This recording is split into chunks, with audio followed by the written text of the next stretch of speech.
ഈ വീഡിയോയിൽ വളരെ പ്രധാനപ്പെട്ട കുറച്ച് ഇൻഫർമേഷൻസാണ് നമ്മൾ നോക്കുന്നത്. ഇതിൽ താലിസ് എന്ന് പറഞ്ഞ ഫ്രഞ്ച് കമ്പനിയാണ്.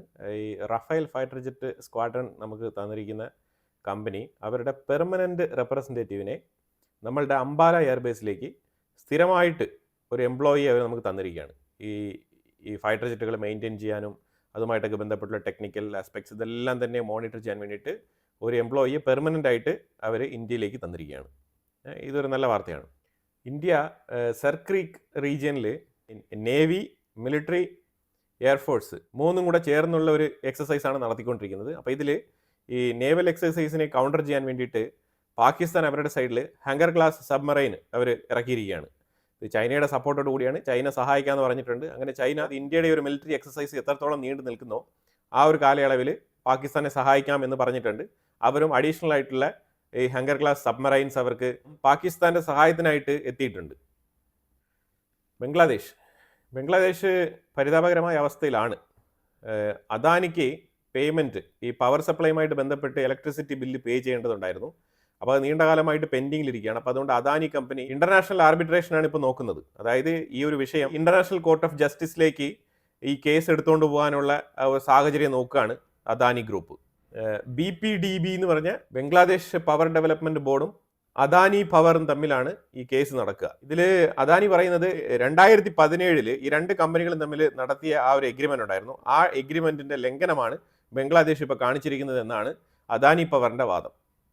ട്രംപിൻ്റെ യൂറോപ്യൻ യൂണിയനോടുള്ള ബാക്ക് സ്റ്റാബ്, അതായത് ചൈനയെ ചേർത്ത് പിടിച്ചുകൊണ്ട് യൂറോപ്യൻ യൂണിയനെ ചൈനയുമായിട്ട് ചേരണ്ട എന്നുള്ള രീതിയിലുള്ള നിയമങ്ങളൊക്കെ പാസ്സാക്കി അവരെ പറഞ്ഞ് മാറ്റി നിർത്തിയ ആ ഒരു സാഹചര്യത്തിൽ യൂറോപ്യൻ യൂണിയൻ അതെല്ലാം തന്നെ ഒരു സൈഡിൽ മാറ്റി നിർത്തിക്കൊണ്ട് ഇന്ത്യയുമായിട്ട് ഫ്രീ ട്രേഡ് എഗ്രിമെൻറ്റുമായിട്ട് ചർച്ചകൾ മുന്നോട്ട് കൊണ്ടുപോകുന്ന സാഹചര്യമാണ് നമുക്കിപ്പോൾ കാണാൻ കഴിയുന്നത്. Ursula von der Leyen, European യൂണിയൻ്റെ കമ്മീഷണർ, ഇന്ത്യയുമായിട്ട് ഈ ഫ്രീ ട്രേഡ് എഗ്രിമെൻറ്റുമായിട്ട് മുന്നോട്ട് പോകാനുള്ള സമ്മതം അറിയിച്ചതായിട്ടുള്ള വാർത്തകൾ വരുന്നുണ്ട്. ഈ ഫ്രീ ട്രേഡ് എഗ്രിമെൻറ്റുമായിട്ട് ബന്ധപ്പെട്ട ചർച്ച നവംബർ 3 മുതൽ 7 വരെയുള്ള ആ ഒരു മീറ്റിംഗിൽ ഓർഗനൈസ് ചെയ്യുമെന്നാണ് പറഞ്ഞിരിക്കുന്നത്. ഇന്ത്യക്കുള്ളിൽ ബഹ്റൈനിൽ നിന്നൊരു ടീം വന്നിട്ടുണ്ട്. ബഹ്റൈൻ ഗവൺമെൻറ്റുമായിട്ട് ബന്ധപ്പെട്ട ടീം തന്നെയാണ്, വലിയ ടീമാണ്. ശരിക്കും ഇൻവെസ്റ്റ്മെൻറ്റിൻ്റെ ഓപ്പർച്യൂണിറ്റികൾ, അതേപോലെ തന്നെ ഇന്ത്യ ബഹ്റൈൻ ബൈലേറ്ററൽ ട്രേഡ് എഗ്രിമെൻറ്റുമായിട്ട് ബന്ധപ്പെട്ട ചർച്ചകളും അവിടെ നടക്കുന്നുണ്ട്.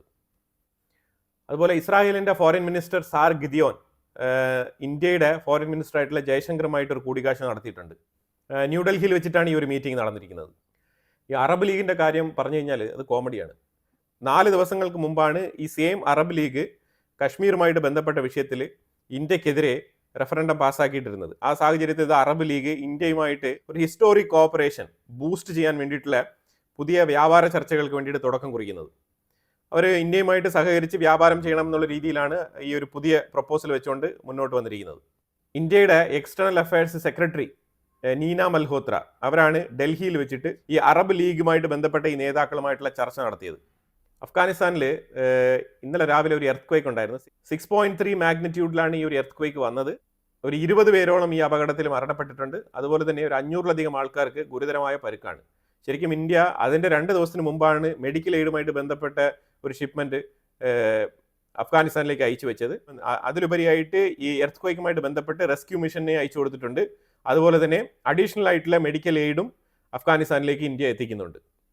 ഇന്ത്യ പോർച്ചുഗലിൽ ലിസ്ബണിൽ ഇന്ത്യൻ കൗൺസിലേറ്റ് പുതിയൊരു ഓഫീസ് തുടങ്ങുന്നതുമായിട്ട് ബന്ധപ്പെട്ട് പോർച്ചുഗലിൻ്റെ ഫോറിൻ മിനിസ്റ്ററുമായിട്ട് ചർച്ച നടത്തിയിട്ടുണ്ട്. അമേരിക്കൻ പ്രസിഡന്റ് ഡൊണാൾഡ് ട്രംപ് ഞങ്ങൾ ആണവ പരീക്ഷണങ്ങൾ നടത്താൻ പോവാണ്, കാരണം മറ്റെല്ലാ രാജ്യങ്ങളും ഇതൊക്കെ ചെയ്യുന്നുണ്ട്, അപ്പോൾ അതുകൊണ്ട് ഞങ്ങളും ഈ പ്രവൃത്തിയിലേക്ക് ഏർപ്പെടാൻ പോവുകയാണെന്ന് പറഞ്ഞിട്ടുള്ള ഒരു സ്റ്റേറ്റ്മെൻറ്റാണ് ട്രംപ് പറഞ്ഞിരുന്നത്. അതിനെതിരെ ചൈന വളരെ ശക്തമായിട്ട് തന്നെ പ്രതികരിച്ചിട്ടുണ്ട്. America global non testing norms follow ചെയ്യണം, അത് ഉയർത്തിപ്പിടിക്കേണ്ട രാജ്യമാണ് അമേരിക്ക. അതുകൊണ്ട് എല്ലാ രാജ്യങ്ങളെയും ഇതിനകത്ത് കൊണ്ട് എല്ലാ രാജ്യങ്ങളെയും നിങ്ങൾ അണുവായുധം പരീക്ഷിക്കരുതെന്ന് പറഞ്ഞിട്ട് ഒപ്പുമേടിച്ച് വെച്ചിരിക്കുന്ന JCPOA ഒക്കെ കരാറുകളൊക്കെ കൊണ്ടുവന്നിരിക്കുന്ന രാജ്യമാണ് അമേരിക്ക. അപ്പോൾ ആ സാഹചര്യത്തിൽ അവർ തന്നെ ഇപ്പോൾ ഈ ഒരു പ്രവൃത്തിയിലേക്ക് ഇറങ്ങിക്കഴിഞ്ഞാൽ പിന്നെ ബാക്കിയുള്ള രാജ്യങ്ങളൊക്കെ പറയണ്ടല്ലോ. അപ്പോൾ അതാണ് ഇപ്പം സ്ഥിതിഗതികൾ. അപ്പം ചൈന ഇതിനെതിരെ ശക്തമായ രീതിയിൽ പ്രതികരണം നടത്തിയിട്ടുണ്ട്. ഈ ഐനി എയർബേസ് നടത്തി 20 വർഷക്കാലം നമ്മൾ തജിക്കിസ്ഥാനിൽ ഐനി എയർബേസ് നമ്മളുടെ കൺട്രോളിലായിരുന്നു. ഐനി എയർബേസിന് മുമ്പ് നമ്മൾ തജിക്കിസ്ഥാനിൽ ഒരു ചെറിയ എയർബേസാണ് നോക്കി നടത്തിയിരുന്നത്. നമ്മളുടെ സ്വന്തം എയർബേസ് ആയിട്ട് നമ്മൾ ഉപയോഗിച്ചുകൊണ്ടിരുന്നത്. അത് വളരെ ചെറിയൊരു എയർബേസാണ്. അന്ന് തജിക്കിസ്ഥാനെ ഒരു സ്ട്രാറ്റജിക്കൽ ലൊക്കേഷൻ പോയിന്റ് ആയിട്ട് സെൻട്രൽ ഏഷ്യയിൽ ഇന്ത്യ കരുതിയിരുന്നതിൻ്റെ ഒരു പ്രധാനപ്പെട്ട കാര്യം എന്ന് പറഞ്ഞാൽ അന്ന് അഫ്ഗാനിസ്ഥാനും പാകിസ്ഥാനും ഇന്ത്യക്കെതിരായിരുന്നു. അതിന് പ്രധാനപ്പെട്ട കാരണം പാകിസ്ഥാൻ താലിബാനികളെ വളരെയധികം പരിപോഷിപ്പിച്ച് പാകിസ്ഥാൻ ഇന്റലിജൻസ് ഏജൻസി ആയിട്ടുള്ള ISI ഇതേപോലെ താലിബാനുകളുമായിട്ട് നല്ല രീതിയിലുള്ള ടേംസിലായിരുന്നു. അപ്പോൾ അതുകൊണ്ട് തന്നെ ഇന്ത്യക്ക് സെൻട്രൽ ഏഷ്യയിൽ ഇവർ രണ്ടുപേരെയും മറികടക്കുന്ന രീതിയിൽ ഇതിന്റെ അപ്പുറത്തെ സൈഡിലേക്ക് ഒരു കൗണ്ടർ മെഷേഴ്സ് വേണമായിരുന്നു സെൻട്രൽ ഏഷ്യയിൽ. അപ്പോൾ അതിന്റെ ഭാഗമായിട്ടാണ് ഏറ്റവും കൂടുതൽ തജകിസ്ഥാനിൽ ഒരു ബേസ് ഇന്ത്യ സ്വന്തമായിട്ട് വെച്ചിരുന്നത്. അത് കഴിഞ്ഞിട്ട് 2001 അഫ്ഗാനിസ്ഥാനിലേക്ക് അമേരിക്ക വരികയാണ്. അമേരിക്ക ലാഡൻ ചേട്ടനെ അന്വേഷിച്ചുകൊണ്ടങ്ങ് വരികയാണ്. വന്ന് കയറിയ സമയത്ത് ഇന്ത്യക്ക് കുറച്ചുകൂടെ കൺവീനിയന്റ് ആയിട്ടുള്ള ഒരു എയർബേസ് വേണം എന്നുള്ള നിലയിലാണ് ഇതിനേക്കാളും കുറച്ചുകൂടെ വലിയ എയർബേസ് ആയിട്ടുള്ള അയനി എയർബേസിലേക്ക് നമ്മളുടെ ഇൻഫ്രാസ്ട്രക്ചർ എല്ലാം തന്നെ ഷിഫ്റ്റ് ചെയ്തത്. അപ്പോൾ അതിനകത്ത് അവിടെ നമ്മൾ ഡോം പണിതിട്ടുണ്ട്, അതുപോലെ തന്നെ റഡാർ സ്റ്റേഷൻ പണിതിട്ടുണ്ട്, സിഗ്നലിങ്ങിന് വേണ്ടിയിട്ടുള്ള കാര്യങ്ങളെല്ലാം തന്നെ പണിതിട്ടുണ്ട്. സുഖോയ് ഉൾപ്പെടെയുള്ള പല എയർക്രാഫ്റ്റുകളും നമ്മൾ അവിടെ ലാൻഡ് ചെയ്തിട്ടുണ്ട്, ടേക്ക് ഓഫ് ചെയ്തിട്ടുണ്ട്, അവിടെ എല്ലാ കാര്യങ്ങളും നമ്മൾ ചെയ്തിട്ടുണ്ട്. അത് ഇന്ന് ഫുൾ ഫ്ലെഡ്ജഡ് ആയിട്ടുള്ള 3.2 കിലോമീറ്റർ ലെങ്ത് വരുന്ന ഒരു റൺവേ ഉണ്ട് അവിടെ. അതെല്ലാം തന്നെ ഇന്ത്യ വളരെ കൃത്യമായിട്ട് സെറ്റാക്കി എടുത്തതാണ്. പണ്ടത്തെ സോവിയറ്റിന്റെ ടൈമിൽ ഉണ്ടായിരുന്ന റഷ്യൻ ബേസ് എല്ലാം പൊടിതട്ടിയെടുത്ത് വളരെ വൃത്തിയാക്കി ഇന്ത്യയാണ് ഫുൾ ഫ്ലെഡ്ജഡ് ആയിട്ട് അവിടെ ഒരു എയർ ബേസ് സജ്ജമാക്കിയത്. അപ്പം ഇത് ഇപ്പം നിലവിൽ എന്താണെന്ന് പറഞ്ഞാൽ നമ്മൾ 1998 തജിക്കിസ്ഥാനുമായിട്ട് ഈ എഗ്രിമെന്റ് സൈൻ ചെയ്യുന്നത്. 1998. അത് കഴിഞ്ഞിട്ട് അമേരിക്ക അഫ്ഗാനിസ്ഥാനിലേക്ക് വന്നതിന് ശേഷം നമ്മളുടെ എയർബേസിന്റെ ആവശ്യം കുറച്ചുകൂടെ കൂടും. നമുക്ക് ഈ ചെറിയ എയർബേസ് പോരാ, കുറച്ചുകൂടെ വലിയ എയർബേസ് വേണമെന്ന് പറഞ്ഞിട്ട് നമ്മൾ അയനി എയർബേസിലേക്ക് മാറുന്നു. അങ്ങനെ അയനി എയർബേസിലേക്ക് മാറുമ്പോഴത്തേക്കും നമുക്ക് ഏതാണ്ട് 2022 നമ്മൾ ഈ അയനി എയർബേസുമായിട്ട് പുതിയ കരാർ ഉണ്ടാക്കുന്നത്. 20 വർഷത്തെ ടേം അവസാനിച്ചത് 2022. 2021 ലാസ്റ്റ് അതാണ് നമ്മളുടെ കരാർ തജിക്കിസ്ഥാനുമായിട്ട് അവസാനിക്കുന്നത്. അത് കഴിഞ്ഞിട്ട് ഇന്ത്യ പുതുക്കിയിട്ടില്ല. പക്ഷേ ഇന്ത്യ ഇത് പുതുക്കണോ വേണ്ടയോ എന്നുള്ള തീരുമാനത്തിലായിരുന്നു. എവറി ഇയർ നമ്മളിത് എക്സ്റ്റെൻഡ് ചെയ്ത് ഇങ്ങനെ മുന്നോട്ട് കൊണ്ടുപോയിക്കൊണ്ടിരിക്കുന്ന സാഹചര്യത്തിൽ ഈ ഒരു ലൊക്കേഷൻ ഇന്ത്യക്ക് ഇപ്പം പ്രാധാന്യമാണെന്ന് ചോദിച്ചു കഴിഞ്ഞാൽ ഔട്ട് ഓഫ് ഇന്ത്യ സെൻട്രൽ ഏഷ്യയിൽ ഒരു എയർബേസ് സ്വന്തമായിട്ട് വെച്ചിരിക്കുന്നതിൽ താല്പര്യം തന്നെയാണ്. പക്ഷേ ഈ എയർബേസ് റഷ്യക്ക് വളരെ അത്യാവശ്യമാണെന്നാണ് റഷ്യ പറഞ്ഞിരിക്കുന്നത്. അപ്പോൾ അതുകൊണ്ട് ഇവിടെ ഈ തജിക്കിസ്ഥാൻ മേഖലയിൽ ഏറ്റവും കൂടുതൽ അമേരിക്ക എയിം ചെയ്യുന്നുണ്ട്. അമേരിക്ക എയിം ചെയ്യുന്നതിന്റെ പ്രധാനപ്പെട്ട ഉദ്ദേശം സെൻട്രൽ ഏഷ്യയിൽ ഒരു ഹോൾഡ് വേണം, അതുപോലെ തന്നെ റഷ്യയെ മറ്റൊരു സൈഡിൽ നിന്ന് നിരീക്ഷിക്കുന്ന തരത്തിൽ ഒരു ബേസ് വേണം എന്നുള്ളത് അമേരിക്കയുടെ താല്പര്യമാണ്. അതുകൊണ്ട് ഈ എയർബേസ് ഇന്ത്യ വിട്ടുകഴിഞ്ഞാൽ എന്താണ് സംഭവിക്കുക? അമേരിക്ക അവിടെ വന്നിട്ട് ഇത് ഏറ്റെടുക്കും. ഇന്ത്യ അത് വിടാൻ തീരുമാനിച്ചിട്ടില്ലായിരുന്നു.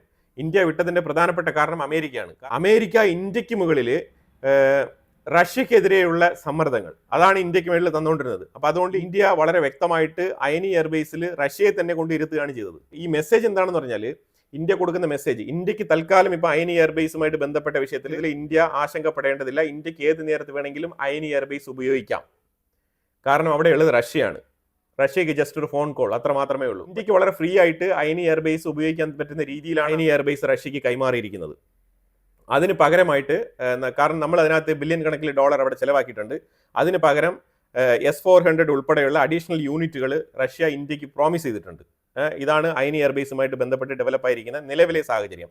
പിന്നെ ഇത് മനഃപൂർവ്വം ഇന്ത്യ വിട്ടുകൊടുത്താണെന്ന് ചോദിച്ചു കഴിഞ്ഞാൽ അതിന്റെ ആവശ്യം, അതായത് അയനി എയർബേസിന്റെ ഇമ്പോർട്ടൻസ് നമുക്ക് കുറഞ്ഞിരിക്കുകയാണ്. പക്ഷേ ഈ എയർബേസിന്റെ ഇമ്പോർട്ടൻസ് റഷ്യക്ക് വളരെ അനിവാര്യമായിട്ട് മാറിയിരിക്കുകയാണ്. അപ്പോൾ അതുകൊണ്ട് ഇന്ത്യയും റഷ്യയും തമ്മിൽ ബാക്ക് ഡോറിൽ സംസാരിച്ചിട്ടാണ് ഈ അയനി എയർബേസ് ഇപ്പോൾ റഷ്യക്ക് കൈമാറിയിരിക്കുന്നത്. ഇതിലൂടെ ഇന്ത്യ സ്മൂത്ത് ആയിട്ട് അവിടെ നിന്ന് മടങ്ങുകയും അതുപോലെ തന്നെ അമേരിക്കയെ അവിടെ ഇടപെടാത്ത രീതിയിൽ മാറ്റി നിർത്തുകയും റഷ്യയെ അവിടെ കൃത്യമായിട്ട് കൊണ്ട് പ്ലേസ് ചെയ്യുകയും ചെയ്തിട്ടുള്ള ഒരു എക്സലന്റ് ആയിട്ടുള്ള ഒരു ജിയോ പൊളിറ്റിക്കൽ ഗെയിമാണ് ഇന്ത്യ നടത്തിയിരിക്കുന്നത്.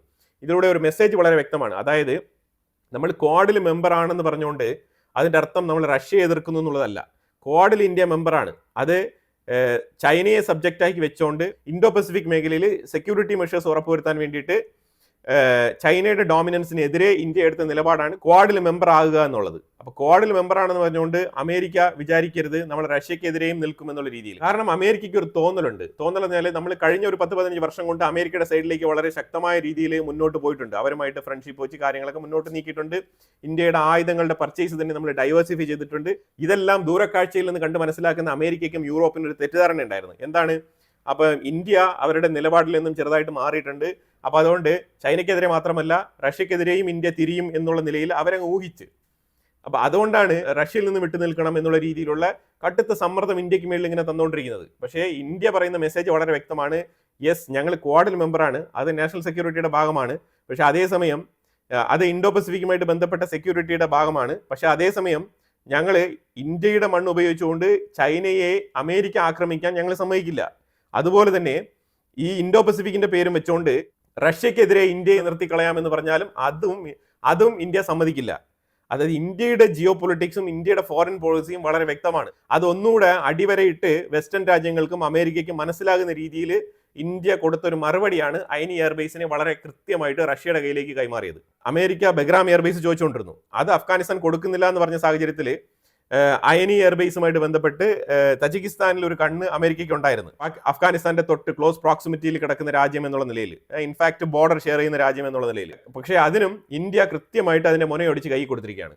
അമേരിക്ക ശരിക്കും വിചാരിക്കാത്ത തരത്തിലുള്ള ഷോക്ക് ട്രീറ്റ്മെന്റ് ആണ് ഇന്ത്യ കൊടുത്തുകൊണ്ടിരിക്കുന്നത്. ആകെ കൂടി അമേരിക്കയ്ക്ക് ചെയ്യാൻ പറ്റുന്നത് എന്താണ്? Russian oil.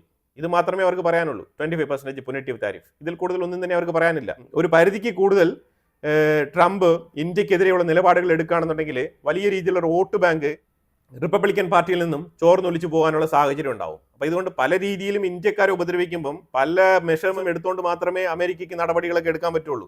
അപ്പോൾ എന്തായാലും ഇതാണ് അയനി ബേസുമായിട്ട് നിലവിൽ നടന്നുകൊണ്ടിരിക്കുന്ന ഡെവലപ്മെന്റ്സ്. ഇനി നേരെ നമ്മൾ ബംഗ്ലാദേശിലേക്ക് വന്നു കഴിഞ്ഞാൽ ബംഗ്ലാദേശിന്റെ ഉള്ളിൽ പുതിയൊരു രാജ്യം രൂപപ്പെടാനുള്ള സാധ്യത വളരെ കൂടുതലാണ്. റഖൈൻ സ്റ്റേറ്റുമായിട്ട് ബന്ധപ്പെട്ട സ്വാതന്ത്ര്യം പ്രഖ്യാപിക്കുന്നതിന്റെ ഏതാണ്ട് ഒരു തൊട്ടടുത്ത് നിൽക്കുന്ന ഒരു സ്റ്റേജ് ആണെന്നാണ് മനസ്സിലാക്കാൻ പറ്റുന്നത്. കാരണം ഇന്ത്യക്ക് ഇപ്പം റഖൈൻ സ്റ്റേറ്റ് വരിക എന്ന് പറഞ്ഞാൽ നല്ലതാണ്. കാരണം മ്യാൻമറിന്റെ സിത്വേ എന്ന് പറഞ്ഞൊരു പോർട്ടുണ്ട്. ഈ പോർട്ട് ഇന്ത്യയാണ് ഉപയോഗിച്ചുകൊണ്ടിരിക്കുന്നത്, ഇന്ത്യയുടെ കൺട്രോളിലാണ്. അപ്പം അത് എക്കാലത്തേക്കും നിലനിർത്തി കൊണ്ടുപോകാൻ പറ്റും ഈ സിത്വേ എന്ന് പറഞ്ഞ പോർട്ട്. അതുപോലെ തന്നെ ഈ റഖൈൻ സ്റ്റേറ്റിന്റെ ഭാഗത്ത് ഓയിൽ റിസർവ് കുറച്ചുണ്ട്. അപ്പം ഇതൊക്കെ ചൈന എക്സ്പെക്ട് ചെയ്യുന്ന, അവർക്ക് കിട്ടാൻ വേണ്ടിയിട്ട് ഇരിക്കുന്ന, കണ്ണും നട്ടിരിക്കുന്ന വിഷയങ്ങളാണ്. അതായത് ബംഗാൾ ഓഷ്യനിലേക്ക് ഒരു എൻട്രി മ്യാൻമർ ത്രൂ ചൈനയ്ക്ക് കിട്ടിക്കഴിഞ്ഞാൽ വളരെ ഹെൽപ്ഫുൾ ആണ്. കാരണം ചൈനയ്ക്ക് ഈ മേഖലയിൽ തന്നെ ഒരു എൻട്രി ഇല്ല. അപ്പോൾ ഈ മേഖലയിൽ ഒരു എൻട്രി ചൈന ഉദ്ദേശിക്കുന്നുണ്ട്. അതിനുവേണ്ടി തന്നെയാണ് മ്യാൻമറിന്റെ ഉള്ളിൽ ഈ കളികൾ മൊത്തം കളിക്കുന്നത്.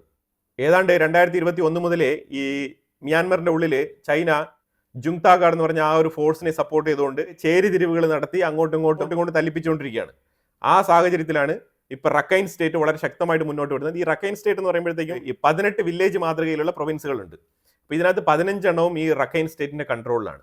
അതുകൊണ്ട് തന്നെയാണ് ബംഗ്ലാദേശ്, ഇതിനകത്ത് ബംഗ്ലാദേശിൽ ഒരു 100 കിലോമീറ്റർ ഇങ്ങോട്ട് കയറി പിടിച്ചിട്ടുണ്ട്. അതായത് കോക്സ് ബസാർ വരെയുള്ള സ്ഥലം, ഈ കോക്സ് ബസാർ എന്ന് പറയുന്ന സ്ഥലം ഈ റഖൈൻ സ്റ്റേറ്റുകാർ അഥവാ അർക്കൻ ആർമി അവകാശം പറയുന്നുണ്ട്.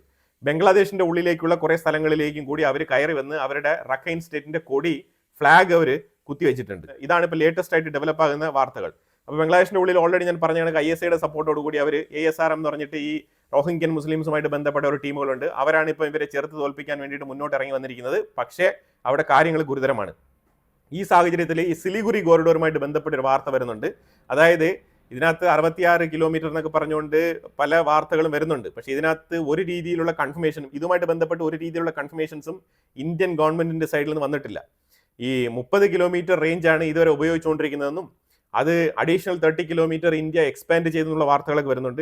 ഇതിനകത്ത് ഇന്ത്യൻ ഡിഫൻസിന്റെ സൈഡിൽ നിന്ന് തന്നെയും ഒരു കൺഫർമേഷൻ വന്നിട്ടില്ല. ഈ 30 കിലോമീറ്റർ ഓൾറെഡി തന്നെ ഇന്ത്യ ഡിസ്പ്യൂട്ട് അവകാശം പറഞ്ഞുകൊണ്ടിരിക്കുന്നതാണ്. അതായത് ഇന്ത്യയുടെ ചിക്കൻ നെക്ക് കോറിഡോറിന്റെ ലെങ്ത് 60 കിലോമീറ്റർ ആണെന്നാണ് ഇന്ത്യയുടെ വാദം. പക്ഷേ 30 കിലോമീറ്റർ ആണ് നിലവിൽ ഇന്ത്യ ഉപയോഗിച്ചുകൊണ്ടിരിക്കുന്നത്.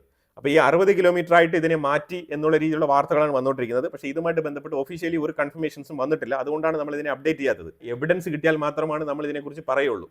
എവിഡൻസ് കിട്ടാത്ത പക്ഷത്തിൽ നമ്മൾ ഇതിനെക്കുറിച്ച് ഉറപ്പിച്ച് ഒന്നും പറയാൻ പറ്റത്തില്ല. കാരണം നിങ്ങൾക്കറിയാമല്ലോ, നമ്മൾ ക്ലിക്ക് ബൈറ്റിന് വേണ്ടിയിട്ട് വീഡിയോ ഇടുന്ന ആൾക്കാരല്ല. അപ്പോൾ അതുകൊണ്ട് തന്നെ വളരെ വ്യക്തമായ തെളിവ് കിട്ടിക്കഴിഞ്ഞാൽ ഞാൻ ഈ വിഷയം അപ്ഡേറ്റ് ചെയ്യാം. ഇതിനകത്ത് 60 കിലോമീറ്റർ ഇന്ത്യ എടുത്തു എന്ന് പറഞ്ഞാലും ഇതിനകത്തൊന്നും പറയാനില്ല. കാരണം അത് ഇന്ത്യ ഓൾറെഡി തന്നെ ഡിസ്പ്യൂട്ടഡ് ടെറിട്ടറി ആയിട്ട് മെൻഷൻ ചെയ്ത് പറഞ്ഞിരിക്കുന്ന സ്ഥലം തന്നെയാണ്. 60 കിലോമീറ്റർ ഒന്നും പോരാ ശരിക്കും പറഞ്ഞാൽ. അപ്പോൾ എന്തായാലും ഈ റഖൈൻ സ്റ്റേറ്റിൽ ഒരു ഫ്രീഡം കിട്ടിക്കഴിഞ്ഞാൽ ബംഗ്ലാദേശ് അവിടെ കിടന്ന് മലക്കമറിയുന്ന സമയത്ത്, അതായത് അവർ അതിന് വേണ്ടിയിട്ടാണ് തുർക്കിയുടെ ടാങ്കും കാര്യങ്ങളൊക്കെ ചോദിച്ചിരിക്കുന്നത്. തുർക്കി സഹായിക്കാമെന്ന് പറഞ്ഞിട്ടുണ്ട്. എല്ലാത്തിനും ലിമിറ്റേഷൻസ് ഉണ്ട്. പാകിസ്ഥാന് സഹായിക്കാൻ പറ്റത്തില്ല, ചൈനയ്ക്ക് സഹായിക്കാൻ പറ്റത്തില്ല. എല്ലാവരും വിവിധ തരത്തിൽ എൻഗേജ്ഡ് ആണ്. അപ്പോൾ ആ സാഹചര്യത്തിലാണ് ബംഗ്ലാദേശ് ഇപ്പം റഖൈൻ സ്റ്റേറ്റുമായിട്ട് ഒരു യുദ്ധത്തിൽ ഏർപ്പെടുന്ന സാഹചര്യം ഇപ്പോൾ രൂപപ്പെട്ട് വന്നുകൊണ്ടിരിക്കുന്നത്. അപ്പോൾ എന്തായാലും കുറേ ഇൻഫർമേറ്റീവ് ആയിട്ടുള്ള വിഷയങ്ങളാണ് ഈ വീഡിയോയിൽ പങ്കുവച്ചത്. ഇതിനെക്കുറിച്ചുള്ള അഭിപ്രായങ്ങൾ കമന്റ് ബോക്സിൽ രേഖപ്പെടുത്തുക. കൂടുതൽ വാർത്തകളുമായിട്ട് അടുത്ത വീഡിയോയിൽ വരാം. Thank you so much.